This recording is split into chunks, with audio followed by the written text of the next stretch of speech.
Okay, so I've been taking advantage of all the videos online that my friends are posting who are workout instructors, and that the Edge Fitness has graciously given us all for free during this time.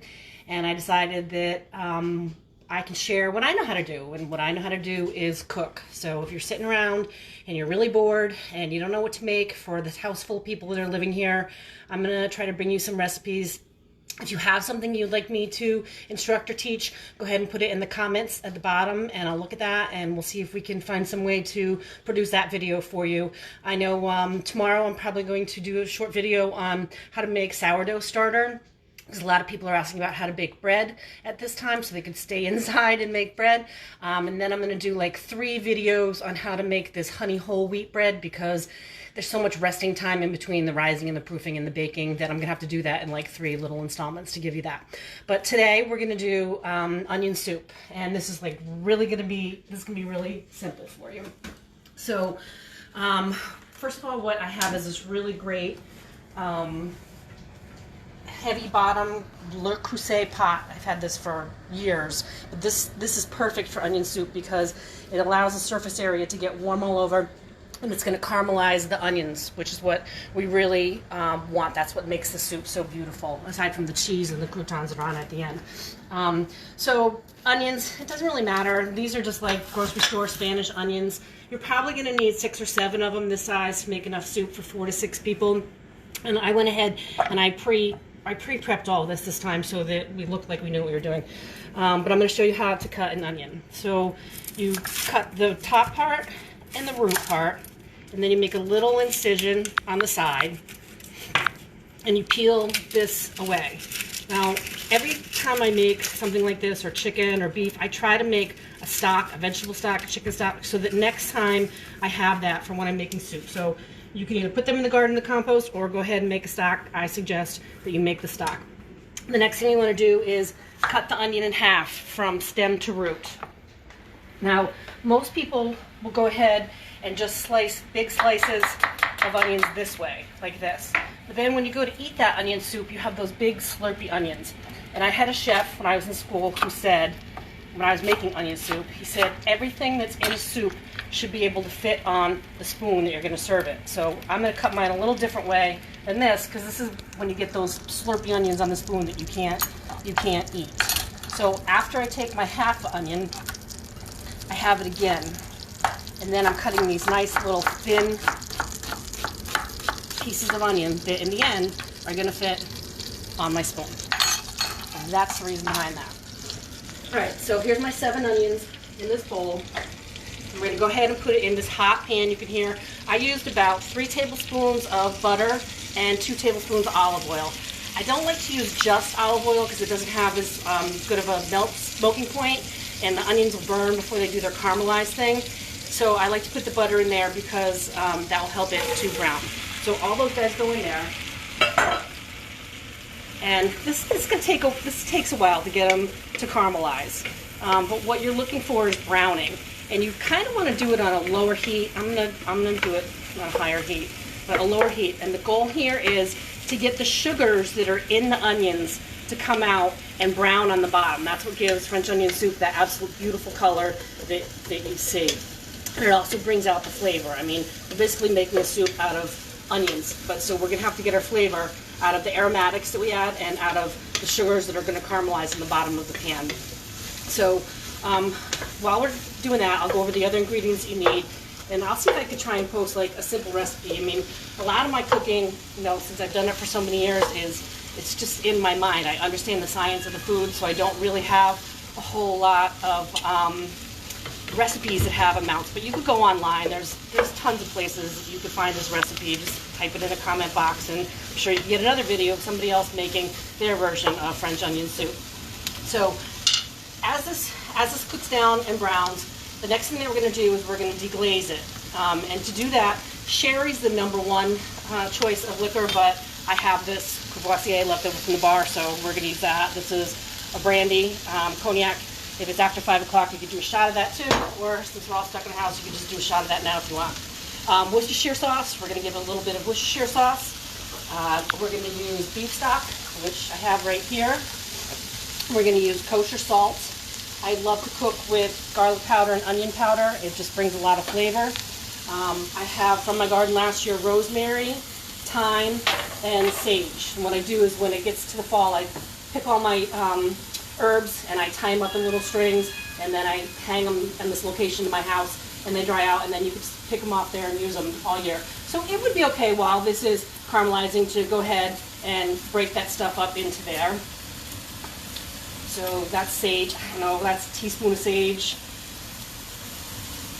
2 teaspoons of rosemary, dry rosemary. A teaspoon of thyme. Again, I can't do those amounts. Black pepper. It's okay to put this in now. 5, 6, 7, 8 grinds of like whole peppercorn black pepper. I like to use the onion powder, this is granulated onion, not the light fluffy stuff. Granulated onion and granulated garlic. Now you can make this with one kind of onion, you can make this with 3 kinds of onions, you could put shallots, you could put garlic, you could put red onions, you could use Vidalia onions. You can see there in the back of the pan how it's starting to get that brown color and caramelize. We're going to keep cooking these down until they're what they call translucent, and that means you can see through them. They're going to be really soft, but while this process is happening, you can see down here in the bottom of the pan too, that's the sugars coming out of the onions, and that's going to be your flavor, which we're going to get off the pan when we deglaze it with the liquor and the stock. So we're going to keep cooking this down. Once this cooks, and I don't know, onion soup is pretty quick. It's not like, you know, a black bean soup where you're waiting for the beans to get soft. You could do this whole process right here and deglaze it and throw it in a crock pot if you want and you're not going to be in the house. But if you have a really nice casserole dish like this, you could just cook the whole thing in here. I'd say you could prep and cook it in under an hour. We're going to take a little shortcut here today to get to the final result. But once this is all cooked, what we're going to use is some croutons made out of this. This is the honey whole wheat bread that we're going to make another day. So we're going to make like cheap croutons out of it while we're cooking that. We're going to put 2 slices in the toaster and just toast it. And then we're going to cut that into the cubes. And you could cut it into cubes, you could toss it in olive oil and garlic and basil, or you could buy croutons in the store, but more than likely you have some bread like this left over and just make it into the toast. It's basically just a vehicle to hold the cheese into your crock pot. And so when it comes to that, the cheese that I had here was a Gruyere or a Swiss, half of this block. I just shredded it by hand on here. This is a really good high melty cheese. You know, you can experiment with the different kinds of cheeses for the top, but classic French onion soup is Gruyere cheese. All right, let's go back over here because I can hear these guys are doing their thing. Yeah, smell-o-vision. We don't have smell-o-vision. I can't, but it smells really good. So you can see they're starting to get soft. And this stuff back here, this brown stuff, that's what caramelization is. That's what we want. That's what we're looking for. That's the good stuff. All right, so just to keep us flowing here, I'm going to go now and I'm going to add the Creuset. Like I said, sherry's better if you have that. And this is going to just say about a half a cup, I'd say. This is going to take that brown stuff off the pan. And it's also going to, oh my God, that smells so good. I don't know, Creuset might be the new. I'm sure the French wouldn't mind if you use Creuset. Then Worcestershire sauce. What's this here sauce? Nobody knows how to say it. It's Worcestershire sauce. 2 tablespoons of Worcestershire sauce, I would say, went into that. All right. And that smells really good. Okay, now we're going to go with the beef stock. If you don't want to do beef stock, don't do beef stock, do chicken. If you don't want to do chicken, do vegetable. You can make this vegetarian. You just might have to pump it up a little bit more with a little bit more salt and pepper.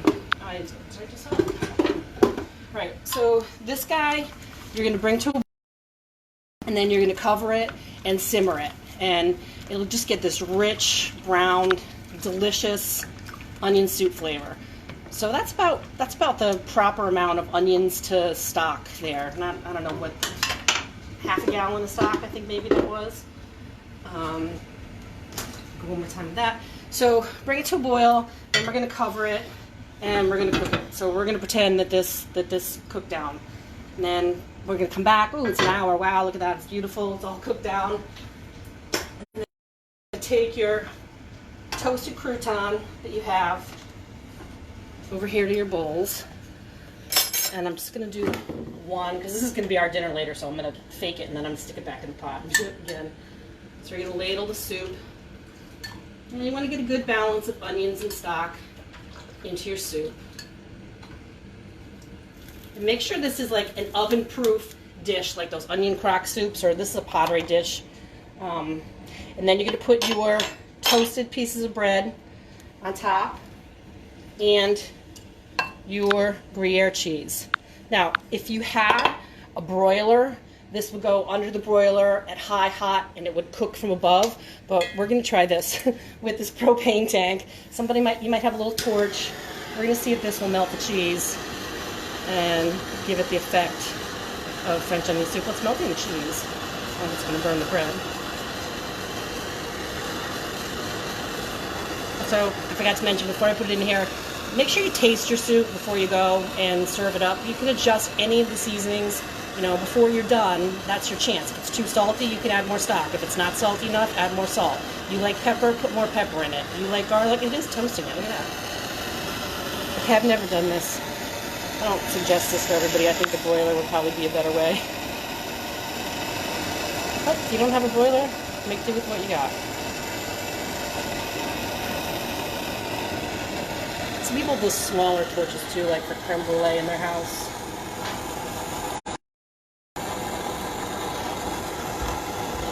It's working.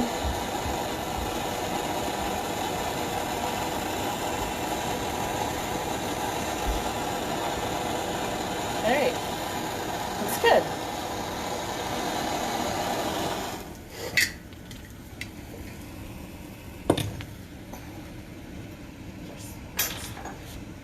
Okay, so then you'll see, our onions fit on our spoon. You get the cheese, you get the crouton, you get the onions. That's what we all love about classic French onion soup. So that's my video for today. If you have something else you want me to teach you how to make, just type a comment in the bottom, or send me an email, or send me a text if you know my phone number, or reach out to us on John Heather at Facebook, and we'll see if we can make some other recipes and keep everybody cooking through the coronavirus shut-in. Thanks.